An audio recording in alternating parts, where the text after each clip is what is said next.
اللہ کے نبی کے پاس ایک صحابی آئے، کہا اے اللہ کے نبی، میرے کچھ غلام ہیں، وہ میرے ساتھ بدتمیزی کرتے ہیں اور میں ان کو سزا دیتا ہوں، کبھی مار بھی دیتا ہوں، کبھی برا بھلا بھی کہہ دیتا ہوں۔ اے اللہ کے نبی، کیا ان غلاموں کو جو میں سزا دیتا ہوں، کیا اللہ تعالیٰ کیا میری اس پر پکڑ ہونے والی ہے؟ اللہ کے پیارے نبی نے فرمایا، اے میرے صحابی، آپ اپنے غلاموں کو جو سزا دیتے ہیں اور وہ آپ کے ساتھ جو بدتمیزی کرتے ہیں، دونوں کو اللہ تعالیٰ کیا دونوں کا حساب کیا جائے گا، دونوں کو کیلکولیٹ کیا جائے گا، دونوں کو وزن کیا جائے گا۔ اگر ان کی بدتمیزی زیادہ ہے اور آپ کی سزا کم ہے، آپ نے جو ان کو سزا دی ہے وہ کم ہے، تو آپ کو ان کی کچھ نیکیاں آپ کو مل جائیں گی، آپ کی نیکیوں میں کچھ اضافہ ہو جائے گا۔ لیکن اگر آپ نے سزا زیادہ دی ہے اور ان غلاموں کی بدتمیزی کم ہے، ان کی نافرمانی کم ہے، تو اے میرے صحابی، پھر آپ کے ذمے ان کے گناہ لادے جائیں گے اور آپ کو اپنی نیکیوں سے ہاتھ دھونا پڑے گا۔ اس کے بعد اللہ کے نبی نے قرآن کے 18ویں پارے کی آیت بھی اس صحابی کے سامنے پڑھ دی، وَنَضَعُ الْمَوَازِينَ الْقِسْطَ لِيَوْمِ الْقِيَامَةِ، ہم قیامت کے دن انصاف کا ترازو رکھیں گے، فَلَا تُظْلَمُ نَفْسٌ شَيْئًا، اور قیامت کے دن کسی کے ساتھ کوئی ظلم نہیں ہوگا، کوئی انیائے نہیں ہوگا، کوئی زیادتی نہیں ہوگی۔ وَإِن كَانَ مِثْقَالَ حَبَّةٍ مِّنْ خَرْدَلٍ أَتَيْنَا بِهَا، ایک رائی کے دانے کے برابر بھی تم نے کوئی نیک عمل کیا ہوگا یا تم نے کوئی برا عمل کیا ہوگا، اللہ کے ترازو پر سامنے آ جائے گا۔ وَكَفَى بِنَا حَاسِبِينَ، اور میرے بندو، جب ہم حساب لیں گے تو پورا حساب لیں گے، ہم حساب لینے کے لیے کافی ہو جائیں گے۔ نبی نے یہ آیت پڑھی، صحابی ایک کونے میں جا کے رونے لگے، دہاڑے مار مار کے رونے لگے، آنسو بہانے لگے، اور کہا کہ اے اللہ کے نبی، اگر معاملہ اتنا سخت ہے اور قیامت کے دن میری ایک ایک ایکٹیویٹی کو تولا جائے گا، ایک ایک عمل کو تولا جائے گا، اے اللہ کے نبی، پھر میں اتنا بڑا رسک نہیں لے سکتا، اتنا بڑا خطرہ میں مول نہیں لے سکتا۔ انی اشہدک علی انہم احرار، اے اللہ کے نبی، میں آپ کو گواہ بنا کے کہتا ہوں، میں اپنے سارے غلاموں کو آزاد کر رہا ہوں۔ یہ ہوتا ہے اللہ کا ڈر۔ آج دنیا میں کرپشن کیوں ہے؟ دنیا میں بھرشٹاچار کیوں ہے؟ کیوں انسان اللہ کی نافرمانیاں کر رہا ہے؟ کیونکہ اسے اس بات کا ڈر نہیں ہے کہ اللہ دیکھ رہا ہے۔ بڑی بڑی دکانوں اور بڑے بڑے شاپنگ مالوں میں، ریلوے اسٹیشنوں پر، ایئرپورٹ پر آج کیمرے لگے ہوئے ہیں۔ یہ کیمرے انسان کے بنائے ہوئے کیمرے ہیں۔ یہ کیمرے ٹوٹ بھی سکتے ہیں، ان کیمروں کو خراب بھی کیا جا سکتا ہے۔ ان کیمروں میں جو ریکارڈنگ ہو رہی ہے وہ ریکارڈنگ برباد بھی ہو سکتی ہے، ان کا ایک ٹائم ہوتا ہے، 1 مہینے کے بعد وہ فائل ڈیلیٹ ہو جاتی ہے۔ مگر اللہ کا کیمرہ 24/7 آن ہے میرے پیارے ساتھیوں۔ وَإِنَّ عَلَيْكُمْ لَحَافِظِينَ كِرَامًا كَاتِبِينَ، اے میرے بندو، ہم نے تمہارے اعمال کو ریکارڈ کرنے کے لیے فرشتوں کو متعین کر دیا ہے۔ يَعْلَمُونَ مَا تَفْعَلُونَ، وہ تمہارے ایک ایک عمل کو ریکارڈ کر رہے ہیں، اور عمل تو کرنا بہت دور کی بات ہے۔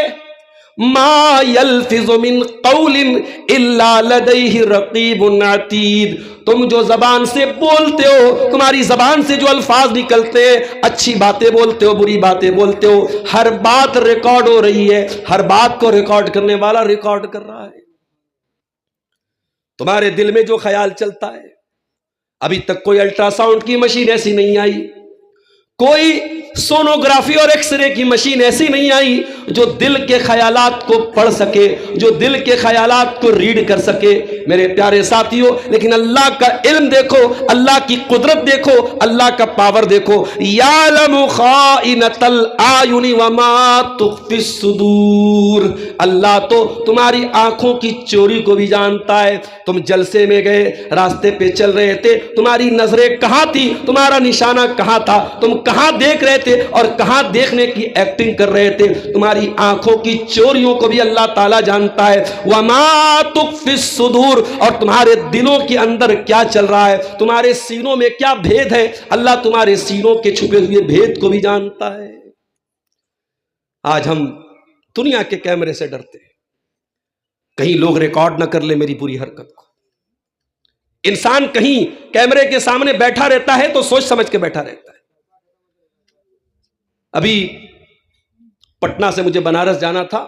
وندے بھارت کے نام سے ایک ٹرین آج کل چل رہی ہے, اچھی ٹرین ہوتی ہے, اس میں ہر بوگی میں کیمرہ لگا ہے.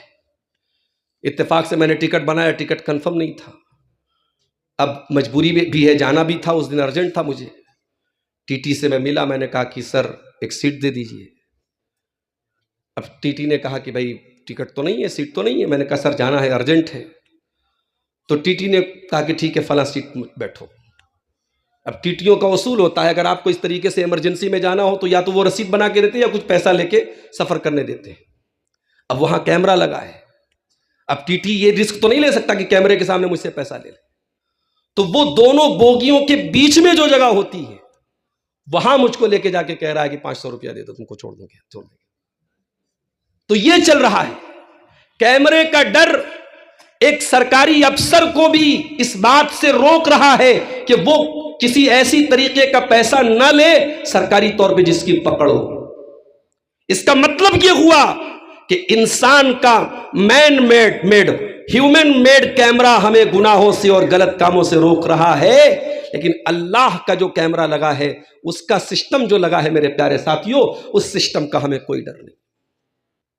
اسی لیے اللہ تعالیٰ قرآن میں منافقوں کا بیان کرتے ہوئے فرماتا ہے یستخفون من الناس ولا یستخفون من اللہ. تم لوگوں سے ڈرتے ہو لیکن اللہ سے نہیں ڈرتے. وَهُوَ مَعَهُمْ إِذْ يُبَيِّتُونَ مَا لَا يَرْضَى مِنَ الْقَوْلِ. جبکہ اللہ تعالیٰ تمہارے ساتھ ہے, اس کا علم تمہارے ساتھ ہے, اس کی قدرت تمہارے ساتھ ہے, اس کی نظر تمہارے ساتھ ہے. إِذْ يُبَيِّتُونَ مَا لَا يَرْضَى مِنَ الْقَوْلِ. اے منافقو, جب تم اسلام کے خلاف پلاننگ کرتے ہو اور راتوں میں بیٹھ کر کے تم چالے چلتے ہو, اللہ کو خوب پتا ہے تم کیا کر رہے ہو. تو برائی سے اگر بچنا ہے میرے پیارے ساتھیوں تو یہ عقیدہ مضبوط کر لیجئے, اللہ دیکھ رہا ہے. اور جب یہ عقیدہ آپ مضبوط کریں گے تو آپ محسوس کریں گے کہ آپ کے ایمان میں بڑھوتری ہو رہی ہے. اللہ کے پیارے نبی فرماتے ہیں ذات تعمل ایمانی من رضی باللہ ربا وبمحمد رسولا وبالاسلام دینا. وہ انسان ایمان کا مزہ چکھ لیتا ہے, اس کو ایمان کا سواد مل جاتا ہے, اس کو ایمان کا ذائقہ مل جاتا ہے جو اللہ کو رب مان کے راضی ہو جائے, جو محمد رسول اللہ صلی اللہ علیہ وسلم کو رسول مان کے راضی ہو جائے, جو اسلام کو دین مان کے راضی ہو جائے. اگر آپ اللہ کو رب مانتے ہیں تو اللہ کو خبیر و بصیر بھی مانتے ہوں گے میرے پیارے ساتھی. اگر آپ کسی سے چپ کے باتیں کر رہے ہیں, کوئی خفیہ میٹنگ کر رہے ہیں, کوئی سیکرٹ بات کر رہے ہیں, آپ کی دنیا کے تمام لوگوں کے لیے وہ چیز سیکرٹ ہے, اللہ کے لیے سیکرٹ نہیں ہے. ما یکون من نجوا ثلاثۃ الا هو رابعهم ولا خمسۃ الا هو سادسهم ولا ادنى من ذلك ولا اکثر الا هو معهم اينما كانوا. او لوگو, تم جو آپس میں بیٹھ کے سرگوشی کرتے ہو, تم کو جو چپکے باتیں کرتے ہو, اگر 3 لوگ باتیں کر رہے ہیں تو یہ یاد رکھے کہ چوتھا اللہ ہے. اگر 5 لوگ باتیں کر رہے ہیں تو یہ یاد رکھے کہ چھٹا اللہ ہے. 6 لوگ باتیں کر رہے ہیں تو یاد رکھے 7واں اللہ ہے. اللہ ہر حال میں تمہارے ساتھ ہے. اللہ کی نظر ہر ٹائم ہر لمحے تمہارے اوپر ہے. اس لیے جب آپ یہ عقیدہ رکھیں گے اللہ دیکھ رہا ہے, آپ کے ایمان میں میرے پیارے ساتھیوں بڑھوتری ہوگی. اور آگے بڑھیے. آپ نماز پڑھتے ہیں, نماز آپ کس کے لیے پڑھتے ہیں؟ اللہ کے لیے. جب آپ کو یہ احساس ہوگا اللہ دیکھ رہا ہے, آپ نماز کو کھانا پوری کرنے کے لیے نہیں پڑھیں گے, فارمیلٹی پوری کرنے کے لیے نہیں پڑھیں گے, ایک بوجھ اتارنے کے لیے نہیں پڑھیں گے. آپ نماز کو اس طریقے سے پڑھیں گے. اللہ کے پیارے نبی فرماتے ہیں ان تعبد اللہ کانک تراہ. عبادت کا طریقہ یہ ہے کہ تم اللہ کی عبادت اس طریقے سے کرو جیسے تم اللہ کو دیکھ رہے. فَإِن لَمْ تَكُنْ تَرَاهُ, اگر تم اللہ کو نہیں دیکھ رہے ہو, فَإِنَّهُ يَرَاكَ, تو اللہ تم کو دیکھ رہا ہے. آج ہے کیا ہماری نمازوں کا یہ حال؟ ہم تو نماز بھی ایسے پڑھتے ہیں جیسے کوئی بوجھ ہے جو اتار دیا. میں جو سر بسجدہ ہوا کبھی تو زمین سے آنے لگی یہ صدا، تیرا دل تو ہے صنم آشنا تجھے کیا ملے گا نماز میں۔ ہماری نماز کا حال تو یہ ہے، ہمارا دل کہیں ہے دماغ کہیں۔ صحابہ نماز پڑھتے تھے، جہنم کی باتیں آتی تھی رونے لگتے تھے، اللہ کے عذاب کا ذکر آتا تھا رونے لگتے تھے، جنت کا ذکر آتا تھا خوش ہو جاتے تھے، اللہ کی تسبیح کا ذکر آتا تھا تسبیح پڑھنے لگتے تھے۔ ایک ہم نماز پڑھتے ہیں ایسا لگتا ہے کوئی بوجھ ہے جو اتار رہے ہیں۔ میرے پیارے ساتھی، حضرت عائشہ کو دیکھو، وہ چاشت کی نماز پڑھ رہی تھی، چاشت کی نماز پڑھ رہی تھی اور سورہ طور کی تلاوت کر رہی تھی نماز کے اندر۔ ان کا بھتیجا ان سے ملنے کے لیے آیا، قاسم بن محمد، ان کے بھائی کا بیٹا ان سے ملنے کے لیے آیا، دیکھا پھوپھی جان نماز پڑھ رہی ہیں اور سورہ طور کی یہ آیتیں حضرت عائشہ کی زبان پہ جا رہی ہیں۔ سورہ طور میں اللہ نے فرمایا جب جنتی جنت میں جائیں گے اور اللہ کی نعمتوں کو دیکھیں گے تو اللہ کا شکریہ ادا کرتے ہوئے کہیں گے فمن اللہ علینا ووقانا عذاب السموم، اے اللہ تیرا احسان ہے ہم پر، تیرا کرم ہے ہم پر کہ تو نے ہم کو جہنم کی ہواؤں سے بچا لیا، تو نے ہم کو جہنم کی آگ سے بچا لیا۔ قاسم بن محمد کہتے ہیں میں نے دیکھا کہ میری پھوپھی جان اسی آیت کو پڑھ رہی ہیں، دہرا رہی ہیں، پڑھ رہی ہیں، دہرا رہی ہیں۔ کہتے ہیں میں وہاں سے چلا گیا، میں مارکیٹ چلا گیا، بازار چلا گیا اور بہت دیر کے بعد سودا سلف لینے کے بعد میں آیا ہوں، کیا دیکھتا ہوں میری پھوپھی جان اسی حالت میں کھڑی ہیں اور اسی آیت کو بار بار دہراتی چلی جا رہی ہیں، روتی چلی جا رہی ہیں فمن اللہ علینا ووقانا عذاب السموم، اے اللہ تیرا کرم ہو گیا ہم پر، تو نے جہنم کی آگ سے ہم کو بچا لیا۔ یعنی حضرت عائشہ اس آیت کو پڑھ کے یہ محسوس کر رہی تھی اور اللہ سے یہ دعائیں کر رہی تھی اے اللہ ان خوش نصیبوں میں تو ہم کو بھی شامل فرما دے۔ یہ ہوتی ہے نماز۔ یہ نماز کب آپ پڑھیں گے؟ جب آپ کے دل میں یہ احساس ہوگا کہ اللہ ہم کو دیکھ رہا ہے۔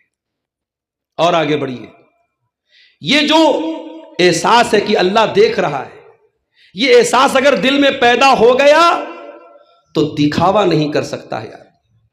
وہ نماز پڑھے گا تو اللہ کے لیے پڑھے گا، وہ دان صدقہ خیرات کرے گا اللہ کے لیے کرے گا۔ آپ کے علاقے میں مدرسوں میں چندہ دیا جاتا ہے، ہمارے یہاں بھی مدرسے بنتے ہیں، ہمارے یہاں بھی مسجدیں بنتی ہیں، ہمارے یہاں یہ طریقہ نہیں جو آپ کے یہاں ہے، ہمارے اس طریقے کو ناپسند سمجھتے ہیں۔ ہمارا لاؤڈ اسپیکر لگا کر کے چندہ ہوتا ہے، اہل حدیثوں کا نہیں ہوتا، دوسرے لوگوں کا ہوتا ہے۔ ہمارے یہاں لوگ گھر گھر جاتے ہیں، بھئی اللہ کا گھر بن رہا ہے، مسجد بن رہی ہے، مدرسے میں تعاون کی ضرورت ہے، 1000 10,000 1 لاکھ جس کو جو دینا ہے وہ دیتا ہے۔ یہاں تو نہیں صاحب، میں دیکھتا ہوں بنگالی جو ہمارے علماء ہوتے ہیں بیچارے، وہ ہاتھ پکڑ پکڑ کے کوئی 1000 روپیہ دے رہا ہے تو وہ دباؤ ڈال کر کے 10,000 کروا لیتے ہیں۔ کہیں کہیں ہم سے بھی لوگ کہتے ہیں عبدالغفار صاحب آپ یہ کام کر دیے، میں نے کہا بھیا ہم کو یہ ہنر نہیں آتا، ہر کام ہر آدمی سے تھوڑی ہو سکتا ہے۔ لوگوں کی جیب سے پیسہ نکالنا، چندہ نکلوانا یہ بھی ہنر ہے۔ لیکن آپ غور کیجئے، میں آپ کے بنائے ہوئے اس سسٹم کو غلط نہیں کہہ رہا ہوں، لیکن میں یہ بتانا چاہتا ہوں کہ نیتوں کو ٹٹولیے میرے پیارے ساتھی۔ آپ مدرسے میں دان دے رہے ہیں، آپ مسجد میں چندہ دے رہے ہیں، میری پیاری ماں بہنوں آپ اپنی کانوں کی بالیاں اتار کے دے رہی ہیں، ناک کی نتنی اتار کے دے رہی ہیں۔ نیت کیا ہے آپ کی؟ اگر نیت یہ ہے کہ اللہ راضی ہو جائے، اللہ اس کا بہترین بدلہ دے، تب تو ٹھیک ہے۔ اور اگر آپ کی نیت یہ ہے کہ پورے گاؤں کے، پورے بٹرہا کے لوگوں کو معلوم ہو جائے، پورے سکٹیا کے لوگ جان جائیں، پورے ڈومریا کے لوگ جان جائیں میں کتنا بڑا دانی ہوں، میں کتنا بڑا حاتم تائی کا باپ ہوں، اگر یہ آپ کا مقصد ہے تو آپ کی نیکی آپ کے منہ پر مار دی جائے گی۔ قرآن کی بڑی چھوٹی سی سورت ہے، ہم میں سے اکثر لوگوں کو یاد ہوگی، سورہ ماعون، اس میں اللہ فرماتا ہے فَوَيْلٌ لِّلْمُصَلِّينَ الَّذِينَ هُمْ عَنْ صَلَاتِهِمْ سَاهُونَ، بربادی ہو، جہنم ہو، ویل ہو ان نمازیوں کے لیے جو نماز تو پڑھتے ہیں لیکن نماز سے غافل ہوتے ہیں، الَّذِينَ هُمْ يُرَاءُونَ جو دکھاوے کے لیے نماز پڑھتے ہیں، وَيَمْنَعُونَ الْمَاعُونَ اور اللہ کی راہ میں چھوٹی چھوٹی چیزیں بھی دینا پسند نہیں کرتے ہیں۔ دکھاوے کی نماز منہ پر مار دی جائے گی میرے ساتھ۔ جمعہ کا دن، کل جمعہ کی نماز آپ نے پڑھی ہوگی، جمعہ کے دن جب آپ فجر کی نماز مسجد میں پڑھنے جاتے ہیں، امام صاحب سورہ دہر کی تلاوت کرتے ہیں دوسری رکعت میں. سورہ دہر میں یہ آیتیں بھی آپ سنتے ہوں گے.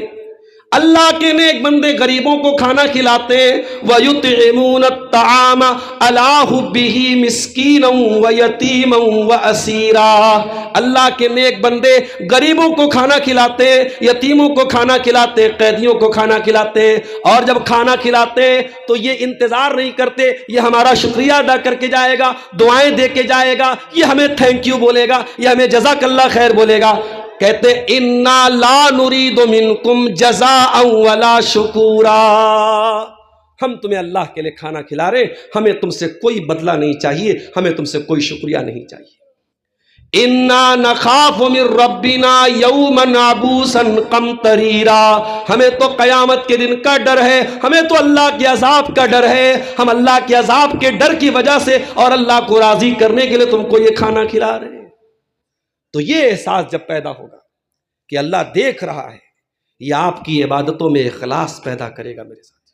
اور یہ بات یاد رکھو, جیسے کھانا بغیر نمک کے کھانا بے ذائقہ ہوتا ہے اور کھانا بے مزہ ہوتا ہے, اسی طریقے سے اگر عبادت میں اخلاص نہیں ہے وہ عبادت اللہ کی نظر میں بیکار ہے, وہ ہمارے منہ پر مار دی جائے گی. اخلاص اگر پیدا کرنا ہے تو یہ احساس پیدا کرو اللہ دیکھ رہا ہے. اور آگے بڑھیے, اللہ دیکھ رہا ہے.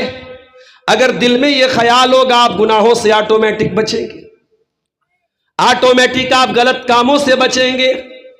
اللہ کے پیارے نبی صلی اللہ علیہ وسلم فرماتے ہیں قیامت کا دن ہوگا, سورج 1 میل کی دوری پر ہوگا. اللہ کی عذاب کے ڈر سے اور گرمی کی تپش سے لوگ بے حال ہوں گے. اس عالم میں اللہ تعالیٰ اپنے کچھ خوش نصیب بندوں کو اپنے عرش کا سایہ دے گا. سبعۃ یظلھم اللہ فی ظلہ یوم لا ظل الا ظلہ. قیامت کے دن اللہ تعالیٰ 7 ایسے لوگ ہوں گے جن کو سورج کی گرمی نہیں لگے گی, جن کو پسینہ نہیں ہوگا, جن کو ٹھنڈک ملے گی, جن کو اللہ کے عرش کا سایہ ملے گا. ان خوش نصیبوں میں ایک وہ آدمی بھی ہوگا, اللہ کے نبی نے فرمایا ورجل دعته امرأة ذات منصب و جمال. جس کو کوئی خوبصورت عورت, کوئی پیسے والی عورت گناہ کی دعوت دے اور وہ یہ کہہ کے ٹھکرا دے انی اخاف اللہ, میں اللہ سے ڈرتا ہوں. خوبصورت عورت اور بہت پیسے والی عورت گناہوں کی دعوت دے, اور ایک نوجوان یہ کہہ کے, آج تو ہمارا نوجوان تلاش کرتا ہے کہ ہمیں کوئی نمبر مل جائے, کوئی ہمیں بات کرنے کا موقع مل جائے. آج بے حیائی اور بے غیرتی کا یہ عالم ہے کہ آج چراغ لے کے ڈھونڈنا پڑتا ہے کہ کون پاک دامن ہے, کون باعفت ہے. میرے پیارے ساتھیوں, جب یہ دل میں احساس پیدا ہوگا اللہ دیکھ رہا ہے تو نوجوان لڑکا بھی اپنی حفاظت کرے گا, نوجوان لڑکی بھی اپنی حفاظت کرے گی. حضرت ربیع ابن خیثم ایک تابعی ہے, بہت نیک آدمی تھے. اتنے نیک آدمی تھے کہ حضرت عمر نے ایک مرتبہ ان سے کہا تھا کہ اگر اللہ کے رسول تمہیں دیکھ لے تو تم سے محبت کرتے. ربیع بن خیثم بہت بڑے تابعی ہیں, اللہ کے نیک بندے ہیں. ایک عورت ان کے پاس آتی ہے اور ان کو کمرے میں لے کے جاتی ہے. حضرت ربیع ابن خیثم جوان ہیں, خوبصورت ہیں, اور وہ عورت ان کے سامنے برہنہ ہو جاتی ہے, اپنے کپڑے اتار دیتی ہے. وقت کا ایک بہت بڑا عالم ہے, وقت کا ایک بہت بڑا عابد ہے, اللہ کا نیک بندہ ہے, تابعی ہے, اور ایک جوان اور خوبصورت عورت ان کے سامنے برہنہ ہو جاتی ہے. ایسا نہیں کہ وہ مرد نہیں تھے, ایسا نہیں کہ ان کے اندر ایموشنز نہیں تھے, جذبات نہیں تھے, ان کے اندر شہوت نہیں تھی, ان کے اندر خواہشات نہیں تھی, لیکن اللہ کا ڈر تھا. میرے ساتھی, ربیع ابن خیثم اس عورت کے برہنہ ہونے کے بعد اپنی آنکھیں بند کر لیتے ہیں اور اس کو سمجھاتے ہیں اللہ کی بندی, یہ تو غلط کام کر رہی ہے, حرام کام کر رہی ہے, اللہ سے ڈر اور وہ کام نہ کر جس کام کرنے کا نہ تجھ کو ادھیکار ہے نہ مجھ کو ادھیکار ہے. ربیع ابن خیثم جب اللہ کا ڈر اس عورت کو یاد دلاتے, وہ عورت جلدی سے کپڑے پہن لیتی ہے, توبہ کر لیتی ہے, اور نیک لوگوں میں, عابد لوگوں میں, زاہدین میں اس عورت کا شمار ہوتا ہے. اور اس سے بھی بہترین مثال کریم ابن کریم اور نبی ابن نبی حضرت یوسف علیہ السلام کی مثال ہے. یوسف علیہ السلام جس عورت کے گھر میں رہتے ہیں, وہ عورت ان کی مالکن ہے، حضرت یوسف اس کے کنٹرول میں رہتے ہیں. وہ عورت گھر کے سارے دروازے بند کر دیتی ہے اور بار بار یوسف کو اپنے پاس بلاتی ہے. حضرت یوسف جوان بھی ہیں، خوبصورت بھی ہیں، طاقتور بھی ہے، عورت بھی جوان ہے، اکیلا گھر ہے، بند کمرہ ہے، عورت خود دروازے بند کر رہی ہے اور یوسف کو بلا رہی ہے، گڑ گڑا رہی ہے، بار بار اپنے جال میں پھنسانے کی دعوت دے رہی ہے. سچویشن آپ دیکھو میرے ساتھی. آج ہمارا نوجوان کہتا ہے کہ بہت مشکل ہے گناہوں سے بچنا، یقیناً مشکل ہے، لیکن جتنے بھی مشکل حالات آ جائیں، اگر یہ ڈر ہو کہ اللہ دیکھ رہا ہے تو آپ ضرور اپنے دامن کو گناہوں سے بچا لیں گے. وراودته التي هو في بيتها، یوسف جس عورت کے گھر میں رہتے تھے اسی عورت نے ان کو پھسلانے کی کوشش کی. وغلقت الابواب، اور اس نے گھر کے سارے دروازے اچھی طریقے سے بند کر دیے. وقالت حیت لک، اور اس نے کہا کہ اے یوسف میرے پاس آ جاؤ، مجھ سے گلے لگ جاؤ، میری باہوں میں آ جاؤ.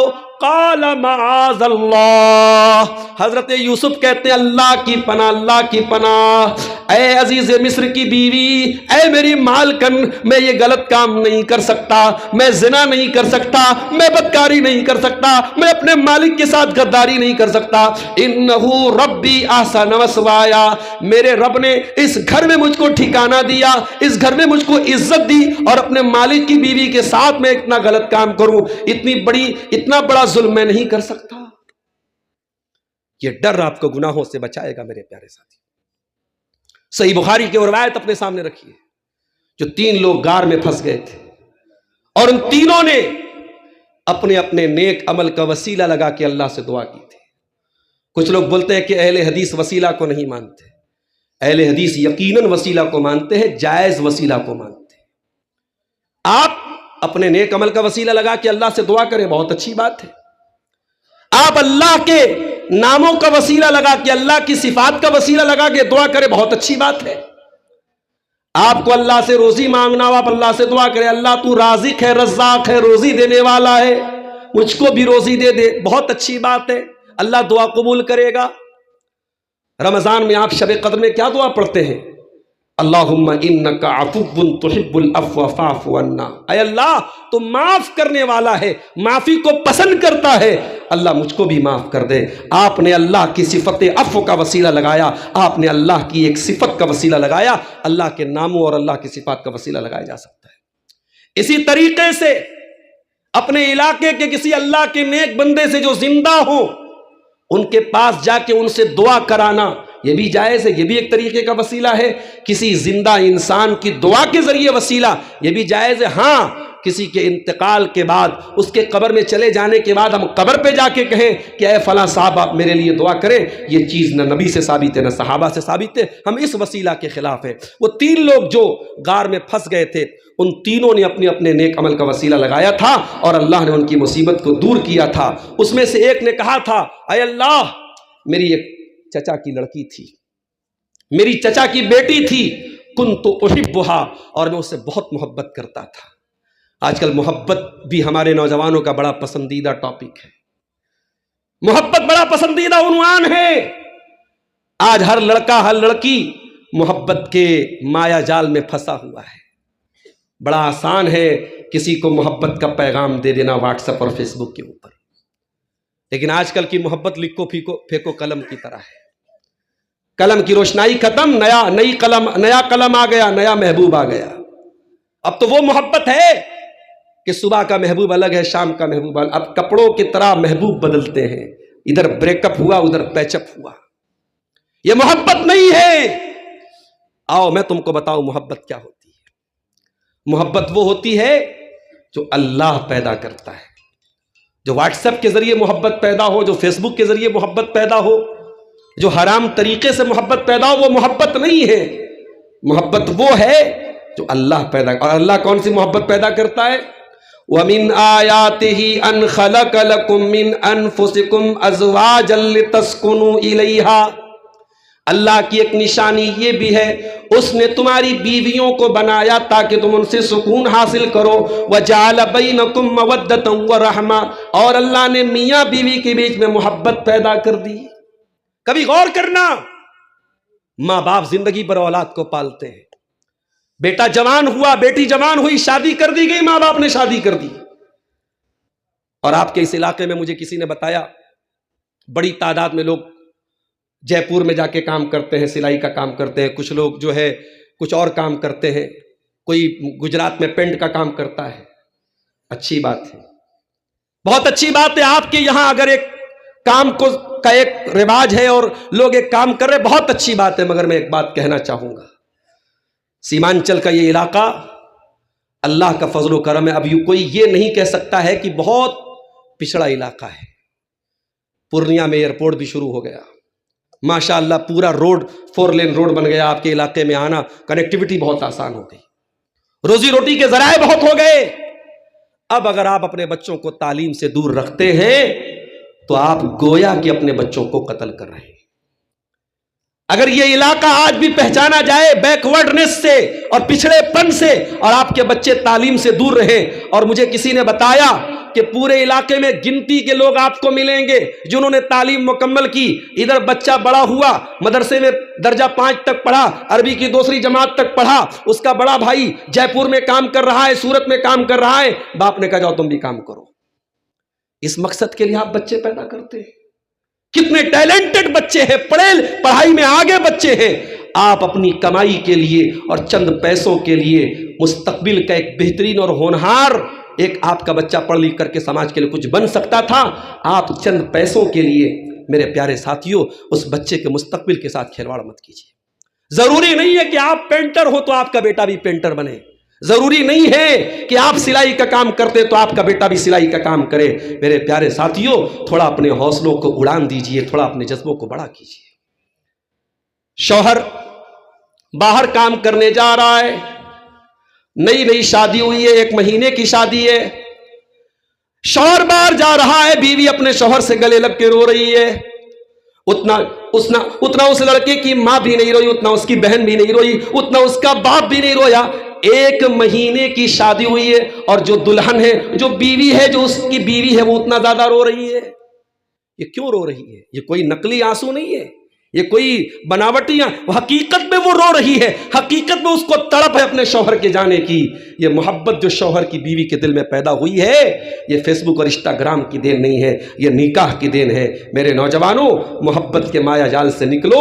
شادی کے قابل ہو گئے، شادی کرو، نکاح کرو، اور شادی کر کے محبت کرو، محبت کر کے شادی مت کرو. اس نے کہا، اے اللہ، میری چچا کی لڑکی تھی، میں بہت محبت کرتا تھا، اور محبت کے نام پہ کیا چاہتا تھا؟ اس کو حاصل کرنا چاہتا تھا، اس کے ساتھ اپنی شہوت پوری کرنا چاہتا تھا. ایک مرتبہ گاؤں میں قحط سالی کا دور آیا، سوکھے کا دور آیا. لوگ اناج کے دانے دانے کو ترسنے لگے. چچا کی لڑکی میرے پاس آئی. اس نے کہا، اے میرے چچا کے بیٹے، بڑی پریشانی کا دور ہے. 100 درہم، اور بعض روایتوں میں 100 دینار کا بھی لفظ آیا ہے. کہا کہ 100 درہم کے ذریعے تو میری مدد کر دے، گھر میں اناج کے دانے کے لیے لوگ ترس رہے ہیں. اے اللہ، اس لڑکی کی مجبوری کا فائدہ اٹھانے کا خیال میرے دل میں آیا. میں نے کہا، میں 100 درہم تجھ کو ضرور دوں گا، لیکن میری برسوں کی منو کامنا تجھ کو پوری کرنی پڑے گی. تجھ کو میرے ساتھ غلط کام کرنا پڑے گا، میری شہوت کو پوری کرنی پڑے گی. وہ لڑکی مجبور تھی، حالات کے تحت مجبور ہو کر کے میری ڈیمانڈ وہ مان گئی، میرے آفر کو اس نے قبول کر لیا. اور اے اللہ، قریب تھا کہ میں اس کے ساتھ غلط کام کر لوں. عین موقع پر جب میں اپنی منوکامنا پوری کرنے والا تھا، جب میں اپنے دل کی حسرت پوری کرنے والا تھا، عین موقع پر اس لڑکی کی زبان سے یہ جملہ نکلا، اتق اللہ، اللہ سے ڈر، ولا تفض الخاتم الا بحقہ، اور وہ کام نہ کر جس کام کی تجھے اللہ نے اجازت نہیں دی ہے، جس کا تجھ کو ادھیکار نہیں دیا ہے. اے اللہ، جب تیرا نام اس کی زبان سے نکلا ہے، پروردگار تیرا ڈر میرے دل میں پیدا ہوا، اور میں فوراً اپنے اس غلط کام سے اس ارادے سے میں باز آ گیا. میں نے وہ درہم بھی اس کو دے دیے, میں نے اس کی مدد بھی کر دی, اور میں نے اس غلط کام سے توبہ کر لی. اے اللہ, اگر سچے دل سے تیری رضا کے لیے میں نے یہ کام کیا ہے تو تو آج ہماری اس مصیبت کو دور کر دے. یہ احساس اگر آپ کے اندر ہے کہ اللہ دیکھ رہا ہے, یہ احساس آپ کو زنا سے بھی بچائے گا. میرے پیارے ساتھیوں, آج ہمارا نوجوان نشے کی لت میں مبتلا ہے. ابھی کل کٹیہار کے علاقے میں تھا, لوگوں نے بتایا آج کل کوئی نشہ ہے جس کو اسمیک بولتے ہیں, کوئی پاؤڈر کا نشہ ہے. آج ہمارا نوجوان وہ نشہ کر رہا ہے. اور وہ نشہ کیا ہے؟ وہ نشہ ایسا ہے کہ جس کو عادت لگ گئی وہ ہر حال میں اس کو وہ پاؤڈر چاہیے, کسی بھی قیمت پر چاہیے. اپنی بہن بیٹی کو بیچنا پڑے تو بیچ دے گا, اپنا گھر گروی رکھنا پڑے گھر گروی رکھ دے گا. ہر حال میں اس کو اپنے نشے کا وہ کام پورا کرنا ہے. کیوں کرتے ہو نشہ؟ کہتا ہے سکون کے لیے. ارے ایسا سکون, ایسے من کا سکھ, ایسی من کی شانتی جو تیرے شریر کو برباد کر دے, جو تجھے باپ بننے کے قابل نہ چھوڑے, شوہر بننے کے قابل نہ چھوڑے, تیری بیوی سے تجھ کو دور کر دے, تیری ماں سے تجھ کو دور کر دے, تیرے بچوں سے تجھ کو دور کر دے, تیرے شریر کو برباد کر دے. میرے نوجوانوں, اس طریقے کی تمام چیزیں تم کو سکون نہیں دے سکتی ہیں.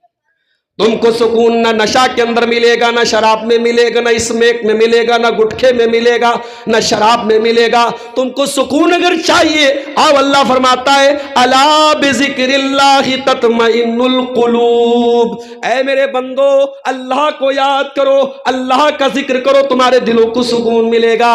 اے سکون کی تلاش میں نشہ کرنے والے نوجوان, اے سکون کی تلاش میں حرام ریلیشن شپ بنانے والے نوجوان, اے سکون کی تلاش میں شراب کا جام لٹانے والے نوجوان, آ جا, وضو کر لے, اللہ کے سامنے سجدہ کر لے, اور پھر دیکھ تیرے بدن سے ٹینشن کا بوجھ کیسے اترتا ہے, تیرے دل کو سکون کیسے ملتا ہے, تیرے مائنڈ کو پیس کیسے ملتا ہے. تو اللہ کے سامنے جھک تو صحیح. تو کہاں سکون تلاش کر رہا ہے؟ تجھے شراب میں سکون نہیں ملے گا, تجھے زنا میں سکون نہیں ملے گا. یہ احساس پیدا کر کے اللہ دیکھ رہا ہے. اور یاد رکھو, یہ احساس اگر پیدا ہو گیا کہ اللہ دیکھ رہا ہے تو دنیا میں بھی آپ غلط کام سے بچیں گے, اور آخرت میں بھی اللہ جنت دے گا. ان الذین یخشون ربہم بالغیب, جو لوگ اللہ سے ڈرتے ہیں غائبانہ طور پر, بغیر دیکھے اللہ سے ڈرتے ہیں. اللہ کو دیکھا نہیں, جنت کو دیکھا نہیں, جہنم کو دیکھا نہیں, قبر کا عذاب دیکھا نہیں, لیکن اللہ سے ڈرتے ہیں. ان الذین یخشون ربہم بالغیب, جو بغیر دیکھے اللہ سے ڈرتے ہیں, لہم مغفرۃ, ان کے گناہوں کو اللہ معاف کر دے گا, واجر کبیر, ان کو بہت بڑا ثواب ملے گا, جنت بھی ملے گی آپ کو. اور ایک بات بتاؤں, اللہ کی رحمت کا اندازہ لگانا ہے. آپ کوئی گناہ کرتے ہیں, اگر آپ نے گناہ کا ارادہ کیا لیکن گناہ نہیں کیا, آپ کو کوئی سزا نہیں ملے گی, کوئی آپ کے نام اعمال میں کوئی گناہ نہیں لکھا جائے گا. اگر آپ نے نیکی کا پکا ارادہ کیا,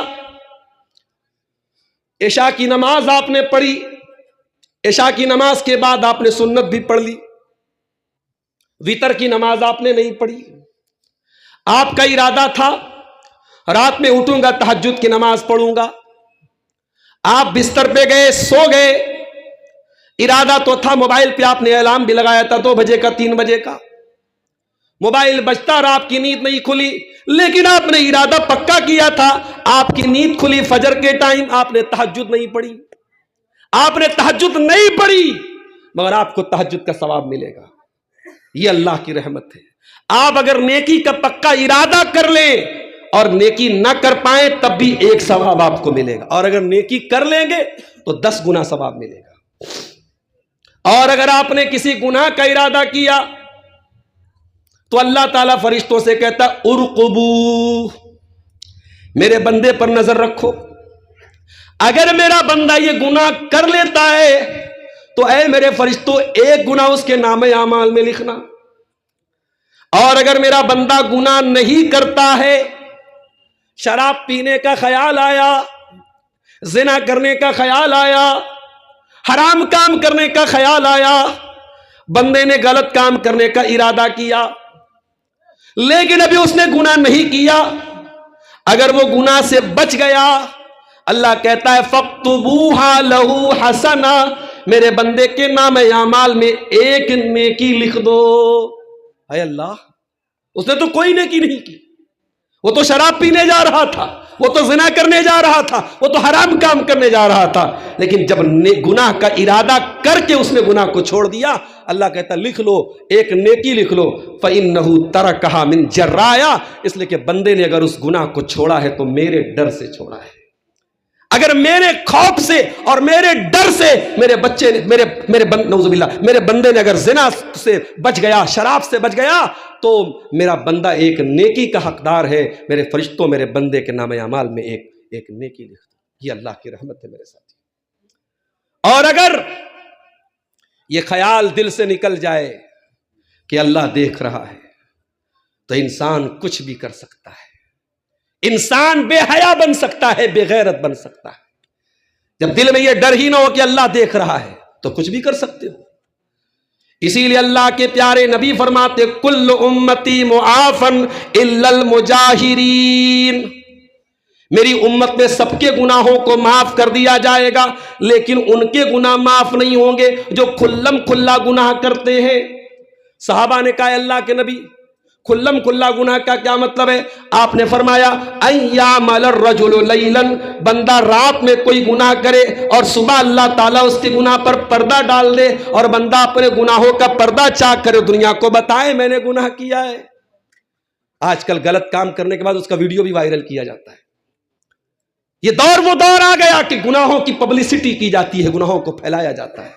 یاد رکھو، گناہ کرنا بہت بڑا گناہ ہے، اور گناہ کی پبلسٹی کرنا اس سے بڑا گناہ ہے۔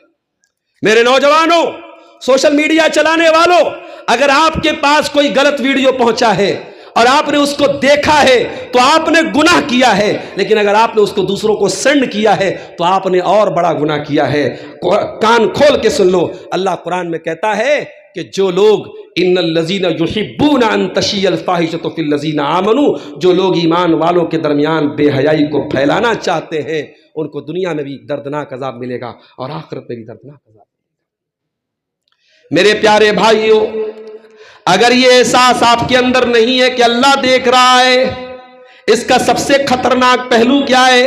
آپ کی نیکیاں برباد ہو جائیں گی، آپ کے حج و عمرے برباد ہو جائیں گے، آپ کے صدقہ خیرات برباد ہو جائیں گے۔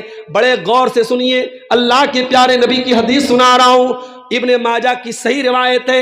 حدیث کے راوی حضرت ثوبان رضی اللہ تعالیٰ عنہ ہیں۔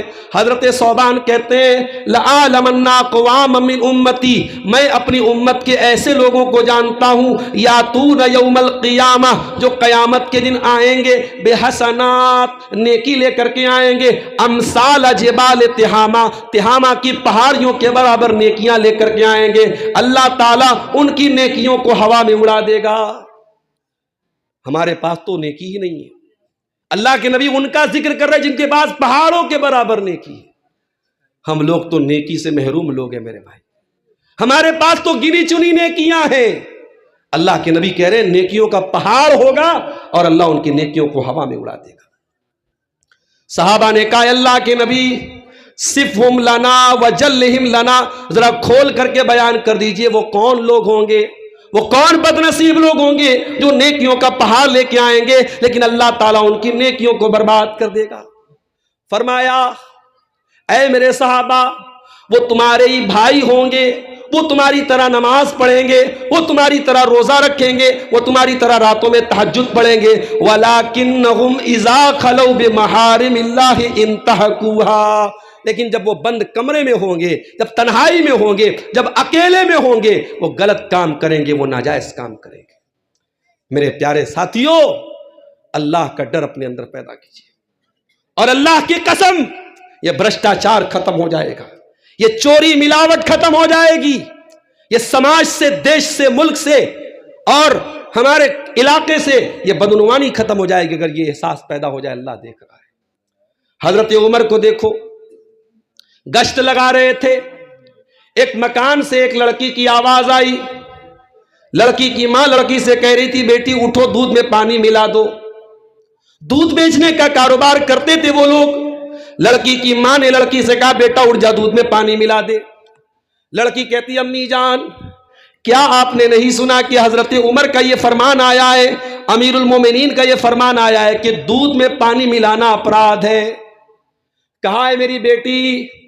رات کا وقت ہے، عمر آرام سے اپنے گھر میں سو رہے ہوں گے، عمر کو کیا پتا ہم کیا کر رہے ہیں، چپ چاپ سے اٹھ کے دودھ میں پانی ملا دے۔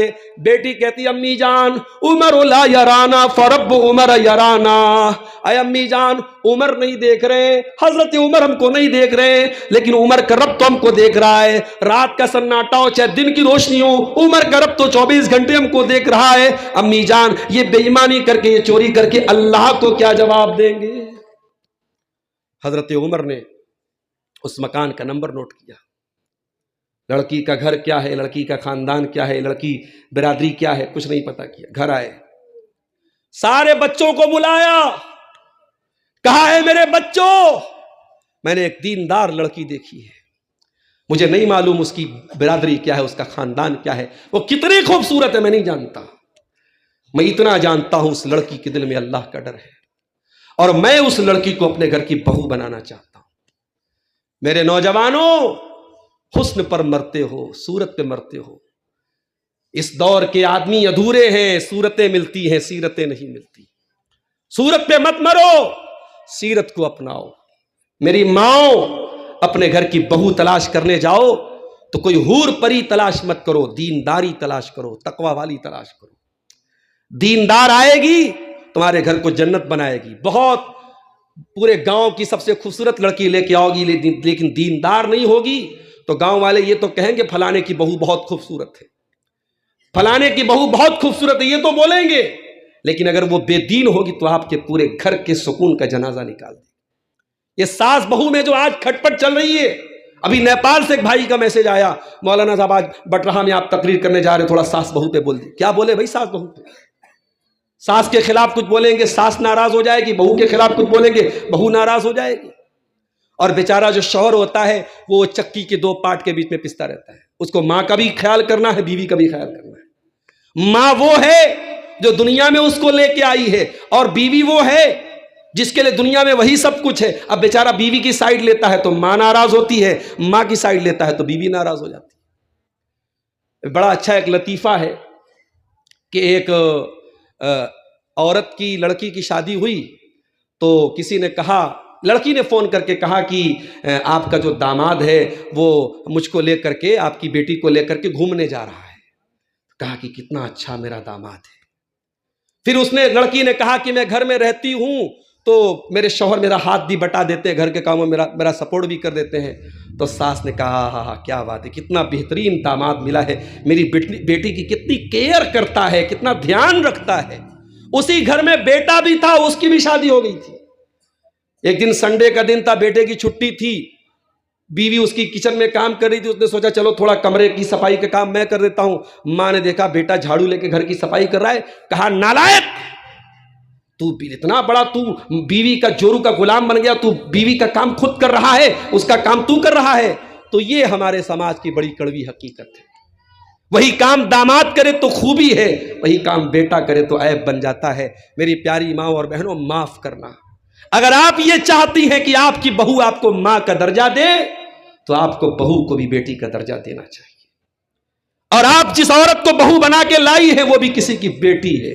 اور کبھی یہ سوچئے گا کہ جو لڑکی آپ کے گھر میں بہو بن کے آئی ہے، آسان کام تو نہیں ہے میرے بھائی۔ میں سیمانچل میں آتا ہوں، کبھی کبھی 2 دن تک یہاں ٹھہر جاتا ہوں، بڑا اچھا لگتا ہے، بڑا سکون۔ بنارس میں سکون نہیں ہے، وہاں ادھر کھٹ کھٹ، ادھر پٹ پٹ، ادھر گاڑی کے چلنے کی آواز، یہاں سکون ہے بھائی، آرام سے، کوئی شور شرابہ نہیں، شانتی ہے۔ لیکن آپ کہیں کہ عبدالغفار صاحب آپ آئیے ارریا میں بس جائیے، تو میرے لیے تو بڑا مشکل ہو جائے گا۔ ایک لڑکی شادی کر کے آتی اپنا پریوار چھوڑ کے، آسان کام نہیں ہوتا ہے میرے بھائی۔ ماحول الگ ہوتا ہے، گھر الگ ہوتا ہے، رشتے نئے ہوتے ہیں، اس پریوار میں وہاں کر کے اتنا ایڈجسٹ کر لیتی ہے کہ اسی پریوار کی ایک سدسیہ بن جاتی ہے۔ اس عورت کی قربانیوں پر یوں پانی نہ پھیرو میری پیاری ماں اور بہنوں، اس بہو کی بھی کچھ قربانیاں ہوتی ہیں۔ مجھے افسوس کے ساتھ کہنا پڑتا ہے کہ آج دنیا کی ہر ساس کو شکایت ہے کہ اس کی بہو جو ہے وہ اس کے دل کی مراد پوری نہیں کر رہی، اس کے من کے مطابق نہیں ہے، مگر میں اس ساس سے یہی کہوں گا کہ تو بھی تو کبھی بہو تھی، کیونکہ ساس بھی کبھی بہو تھی۔ ساس یہ چاہتی ہے کہ جب میں بہو تھی اور میری ساس نے جتنا مجھ کو دبا کے رکھا ہے میں ڈبل دبا کے اپنی بہو کو رکھوں۔ میری پیاری ماں اور بہنوں، پیار بانٹو، پیار بانٹو۔ اپنی بیٹیوں سے پیار کرتی ہو تو اپنی بہو سے بھی پیار کرو۔ بات کہاں سے کہاں نکل گئی؟ میں عرض یہ کر رہا تھا کہ آج اگر یہ جو سوچ ہے کہ اللہ دیکھ رہا ہے، اگر یہ سوچ پیدا ہو جائے تو بڑے بڑے گناہوں سے ہم بچ سکتے ہیں۔ حضرت عمر نے اس لڑکی کے بارے میں آ کے اپنے بیٹوں سے کہا کہ وہ لڑکی کون ہے، کتنی خوبصورت ہے میں نہیں جانتا، لیکن میں یہ جانتا ہوں وہ لڑکی اللہ سے ڈرنے والی ہے۔ میرے بچوں کوئی تمہیں سے نکاح کرے گا؟ حضرت عمر کے کئی بیٹے تھے، ان کے ایک بیٹے جن کا نام عاصم تھا، عاصم نے کہا ابا جان میں اس لڑکی سے شادی کروں گا۔ حضرت عمر نے اپنی لڑکی کی شادی اس لڑکی سے کر دی، اس لڑکی کو بہو بنایا، دیندار لڑکی تھی، اللہ سے ڈرنے والی لڑکی تھی۔ نتیجہ کیا نکلا؟ اسی لڑکی کی نسل سے آنے والی اولاد میں سے حضرت عمر بن عبد العزیز رحمت اللہ علیہ پیدا ہوئے، جو اپنے دور کے بہت نیک انسان، بہت اللہ والے اور بہت منصف انسان تھے۔ تو آپ اگر آم کا پیڑ لگائیں گے تبھی آم کاٹیں گے، ببول کا پیڑ لگا کے آپ آم نہیں کاٹ سکتے۔ میرے پیارے ساتھیوں، اگر یہ دل میں احساس ہوگا کہ اللہ دیکھ رہا ہے تو آپ کے سماج سے یہ گندگیاں دور ہو سکتی ہیں۔ اور آگے بڑھیے، عبداللہ ابن عمر کا وہ واقعہ یاد کیجیے۔ میں ایک دو باتیں اور بیان کر کے بات ختم کروں گا۔ میں نے کہا تھا جلسے والوں سے 11 بجے مجھے ٹائم دے دیجیے، لیکن ٹائم ملا ہے 12:15 بجے، اور مجھے پٹنہ بھی پہنچنا ہے، صبح ٹرین بھی پکڑنی ہے، کوہرے کا بھی ٹائم ہے، کہیں زیادہ دیر کرے تو کہیں جانے میں دقت نہ ہو جائے، وہ بھی مسئلہ ہے۔ سنیے ایک دو واقعہ اور سنا کے بات ختم کرتا ہوں۔ حضرت عبداللہ ابن عمر جا رہے راستے میں سے ایک چرواہا وہاں سے گزرا۔ حضرت عبداللہ ابن عمر کو بھوک لگی تھی، پیاس لگی تھی۔ چرواہے سے کہا بھائی تیرے پاس اتنی ساری بکریاں ہیں، ایک بکری کا دودھ دے دے، مجھ کو تھوڑا سا پیسہ دے دوں گا، تو دودھ دے دے۔ چرواہے نے کہا معاف کیجیے گا، یہ بکریاں میری نہیں ہے، میرے مالک کی ہے، میری ڈیوٹی صرف بکری چرانے کی ملی ہے، مجھے اس بات کی اجازت نہیں ہے کہ میں بکری کا دودھ آپ کو دے سکوں۔ حضرت عبداللہ ابن عمر کو بہت حیرت ہوئی کہ یہ بکری کا چرواہا، اس کے اندر اتنی سمجھداری کیسے پیدا ہو گئی کہ یہ بکری کا دودھ دینے کے لیے مجھ کو تیار نہیں ہے۔ کہا کہ اے میرے بھائی میں تم کو ایک آفر کرتا ہوں، ایک کام کرو، تم ایک بکری مجھ کو بیچ دو، میں قیمت دے دیتا ہوں، مالک پوچھے تو بتا دینا کہ بھیڑیا آیا تھا بکری کو لے کے چلا گیا، مالک چپ چاپ ہو جائے گا، تمہیں پیسہ مل جائے گا، مجھ کو بکری مل جائے گی۔ چرواہے نے کہا بہت اچھا آفر کر رہے ہیں آپ، بہت اچھا آفر آپ نے پیش کیا ہے، مالک بھی خوش، آپ بھی خوش، میں بھی خوش، بس ایک سوال کا جواب دے دیجئے، فَأَيْنَ اللَّهُ، ایک بات کا جواب دے دیجئے، کل قیامت کی دن اللہ تعالیٰ پوچھے گا کہ تو نے اپنے مالک کے ساتھ غداری کیوں کی، تو نے مالک کے ساتھ جھوٹ کیوں بولا، تو نے مالک کے مال میں خیانت کیوں کی، میں اللہ کو کیا جواب دوں گا، بس یہی سوال کا جواب مجھ کو دے دیجئے۔ حضرت عبداللہ ابن عمر رونے لگے، کہا کہ تیرا مالک کون ہے؟ اس کے مالک کا پتہ لگایا، مدینہ آئے، اس کی قیمت پوچھی اور قیمت دے کے اس کو آزاد کرایا، اور کہا کہ کلمۃ اعتقد کا یہ جو تو نے بات بولی تھی کہ اللہ کہاں ہے، اللہ کو کیا جواب دوں گا، اس ایک جملے نے آج تجھ کو غلامی سے بچایا ہے، اور کل جب قیامت کے دن تو اللہ کے پاس جائے گا تو تیرا یہی جملہ تجھ کو جہنم کی آگ سے بھی بچائے گا۔ اب ایک آخری واقعہ سنا کر کے میرے پیارے ساتھیوں میں بات ختم کرتا ہوں۔ حضرت عمر کا ہی یہ واقعہ ہے۔ ایک مرتبہ حضرت عمر رات میں گشت کرنے کے لیے نکلے تو ایک عورت کی آواز انہوں نے سنی۔ عورت شوہر سے دور تھی، اکیلی تھی، اور عورت اپنے شوہر کو یاد کر رہی تھی، اور یاد کرتے ہوئے اس نے عربی کی شاعری پڑھی، اور شاعری میں اس نے اپنے درد کا اظہار کیا اور کہا تطاول ھذا اللیل واسود جانبہ، یہ رات بڑی لمبی ہوتی چلی جا رہی ہے، یہ رات بڑی کالی ہوتی چلی جا رہی ہے، وَأَرَقَّنِي اللَّهُ حَبِيبَ أُولَائِبُهُ، اور میرا محبوب میرے ساتھ نہیں ہے، اس بستر پر میرا شوہر میرے ساتھ نہیں ہے، فَوَاللَّهِ لَوْلَا اللَّهُ أَنِّي أُرَاقِبُهُ، اگر میرے دل میں اللہ کا ڈر نہ ہوتا، اللہ کی قسم لَحَرَّكَ مِنْ هَذَا السَّرِيرِ جَوَانِبُهُ، تو شاید اس بستر پر میرے شوہر کے علاوہ کوئی اور ہوتا. شوہر دور ہے، بیوی شوہر کو یاد کر رہی ہے اور کہہ رہی ہے کہ اگر اللہ کا ڈر نہ ہوتا تو شاید اس بستر پر کوئی اور ہوتا. اس کے بعد کہتی ہے مخافت ربی والحیاء یسدنی، میرے رب کا ڈر مجھ کو روک رہا ہے، میری حیا مجھ کو روک رہی ہے. واکرام بعلی ان تنال مراتبہ، اور اللہ کا جو ڈر ہے، اللہ کا جو احترام ہے وہ مجھ کو روک رہا ہے کہ اگر مجھ کو جنت میں جانا ہے، اللہ کے پاس جانا ہے تو مجھے اس گناہ سے بچنا پڑے گا. حضرت عمر نے جب اس عورت کے یہ اشعار سنے تو اپنے گھر آئے اور اپنی بیٹی سے پوچھا، اللہ کے پیارے نبی کی بیوی حضرت حفصہ سے پوچھا کہ اے میری بیٹی حفصہ یہ بتاؤ کہ عورت اپنے شوہر سے کتنے دن تک دور رہ سکتی ہے، کتنے دن تک عورت اپنے شوہر سے دور رہ کر کے صبر کر سکتی ہے؟ تو حضرت حفصہ نے اپنے ایکسپیرینس سے، اپنے تجربے سے بتایا کہ 6 مہینے تک ایک عورت اپنے شوہر سے دور رہ سکتی ہے. حضرت عمر نے کہا لا احبس الجیش اکثر من ھذا، اب میں یہ آرڈر دے رہا ہوں کہ جتنے مسلمان مجاہدین فوج میں ہیں 6 مہینے سے زیادہ وہ ڈیوٹی پر نہیں رہیں گے، 6 مہینہ پورا ہوگا وہ گھر آ جائیں گے تاکہ یہ سچویشن پھر پیدا نہ ہو.